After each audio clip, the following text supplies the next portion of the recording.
Hi అండి, welcome back to our channel. ఈరోజైతే నేను గారెలు చేశానండి బియ్యం పిండితో. సో నేను ఎలా చేశాననేది మీతో షేర్ చేసుకుంటున్నాను. ఇంకా చాలా రోజుల నుంచి అయితే నాకైతే గారెలు తినాలనిపిస్తుంది. మొన్న అమ్మ వాళ్ళ ఇంటికి వెళ్ళినప్పుడు అమ్మ చేసింది, కానీ గారెలు అయితే చేయలేదన్నమాట. మురుకులు, వరసలు, సకినాలు మాత్రమే చేసింది. సో ఇంటికి వచ్చాక నేనైతే కొన్ని అలా చేశానన్నమాట.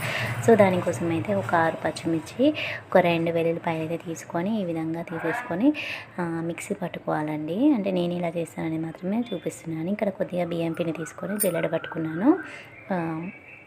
ఇంకా బియ్యం పిండి తీసుకొని అందులో కొద్దిగా సాల్ట్ అయితే వేసుకున్నానండి. సాల్ట్ ఇంకా కారం కూడా. సో కారం కూడా బాగా ఎక్కువ ఏమి వేయలేదన్నమాట. ఇంకా పిండి కూడా కొంచెమే కదండి. సో అందువల్ల కొద్దిగా జీలకర్ర, వామ, పసుపు అన్నీ వేసేసుకున్నాను అనమాట. నువ్వులు కొంచెం ఎక్కువ వేసుకుంటే చాలా బాగుంటుందండి టేస్ట్. నువ్వులు వేస్తే పేలుతుంది అంటారు, అంటే ఫ్రై చేసేటప్పుడు, ఆయిల్లో ఫ్రై చేసేటప్పుడు. సో ఏమో అండి, నేను ఎప్పుడు చేసినా బాగానే వస్తాయి. నువ్వులు ఎక్కువ వేసుకుంటే టేస్ట్ కూడా చాలా బాగుంటుంది అనమాట. ఇంకా తర్వాత అయితే జీలకర్ర, వామ, అక్కడైతే వామ అనుకొని నేను చూసుకోకుండా సడన్గా మెంతులు వేసాను అనమాట. ఇంకా తర్వాత అయితే జీలకర్ర, వామ, నువ్వులు ఈ విధంగా అన్నీ వేసేసుకొని కొద్దిగా ధనియాల పొడి కూడా వేసుకోవాలండి. ఫ్లేవర్ బాగుంటుంది. కొంతమంది పచ్చిమిర్చి మిక్సీ పడేటప్పుడు అందులో ధనియాలు కూడా వేసేసుకొని మిక్సీ పడతారు. సో నేను కొంచెం అలా చేయను అనమాట. అది ధనియాలు కొంచెం టేస్ట్ ఒకలాగా తగులుతుంది అనమాట తినేటప్పుడు. ఇంకా తర్వాత అయితే వేయించుకొని పొట్టు తీసుకున్న పల్లీలన్నీ ఖచ్చితంగా మనం వేయించుకోవాలి. ఇంకా తర్వాత అయితే ఒక గంట సేపు శనగపప్పు అయితే కొద్దిగా నానబెట్టుకున్నాను. ఇంకా నానబెట్టేసుకొని ఈ విధంగా అన్నీ వేసేసుకొని ఇంకా కొద్దిగా వాటర్ వేసేసుకొని పచ్చిమిర్చి ఎల్లుల్లిపాయలు మిక్సీ పట్టుకున్నాం కదండి, ఆ పేస్ట్ కూడా వేసేసుకోవాలి. అన్నీ వేసేసుకొని ఇంకా ఉప్పు సరిపోయిందా లేదో చూసుకొని కొద్దిగా వాటర్ అయితే యాడ్ చేస్తూ మంచిగా కలుపుకోవాలి. కొద్దిగా కొత్తిమీర కూడా వేసుకున్నాను. కరివేపాకు లేదండి, కరివేపాకు వేసి టేస్ట్ బాగుంటుంది కదా. సో కరివేపాకు అయితే లేదన్నమాట. సో అందువల్ల ఇంకా ఈ విధంగా అయితే నేను కొద్దిగా వాటర్ వేసుకుంటూ, హాట్ వాటర్ కూడా ఏమి యూజ్ చేయలేదండి, మామూలు నార్మల్ వాటరే వేసేసుకొని కలుపుకున్నాను. ఇక్కడైతే నాకు ఏమంటారు ట్రైపాడ్ లేదండి. సో అందువల్ల నేను ఇలా తీసాను అన్నమాట. ఏమనుకోకండి, అందువల్ల మొత్తం చూపించలేకపోయాను. ఇంకా మామూలుగా మీకు తెలిసిందే కదండి ఎలా చేస్తామో.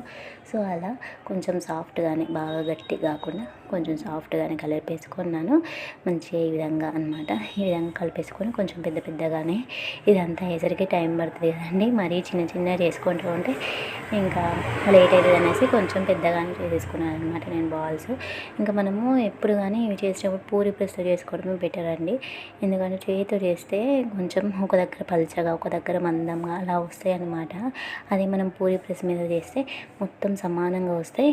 ఆయిల్లో ఫ్రై అయినప్పుడు కూడా మంచిగా కాలుతాయి అన్నమాట.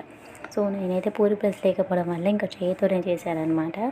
సో ఇంకా ఈ విధంగా చేశాను. చీకటి అయిపోయిందని నిన్న ఇంకా విసుగు వచ్చేసింది అనమాట. ఎందుకు పెట్టుకున్నాను దేవుడు అనిపించింది.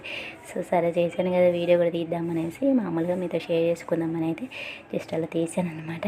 కానీ టేస్ట్ వైజ్ అయితే చాలా అంటే చాలా బాగున్నాయండి.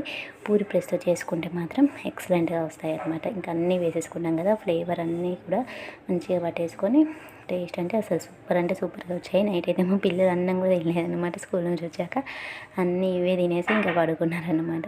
సో అప్పుడప్పుడు అలా స్నాక్స్ వైజ్గా పిల్లలకి స్నాక్స్ పెట్టడానికి కూడా పనికి వస్తాయి కదండి.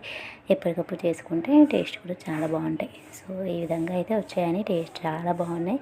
సో ఫ్రెండ్స్, మీలో ఎవరైనా మన ఛానల్ ఇంకా ఫస్ట్ టైం చూస్తున్నట్లయితే ప్లీజ్ అని తప్పకుండా సబ్స్క్రైబ్ చేసుకొని వీడియోస్ అయితే చూడండి, ట్రై చేయండి friends. Thank you for watching.